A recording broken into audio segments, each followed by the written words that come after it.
Konon katanya kapal bagan ini yang tercantik di Sinjai, yaitu Tilong Kabila. Mantap.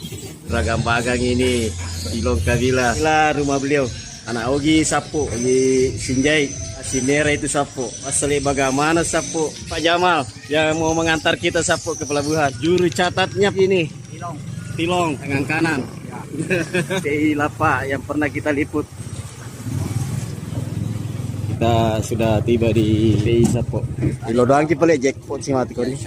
Perahu ngantar Tilong Kabila. Persiapan gabus-gabus. Ini banyak sekali nih Sapo. Saya gabus ke? Wah, lebih 100 Sapo di Penono gabus.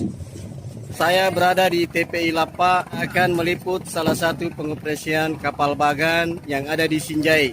Kesagan Nailena lah. Wah, kencap Pak. Tidak lama lagi kita akan berangkat menuju ke kapal bagan Tilong. Ini anggotaku Pak Mail. Yang ditunggu-tunggu sudah datang. Nah, ini namanya baru bos. Turun langsung.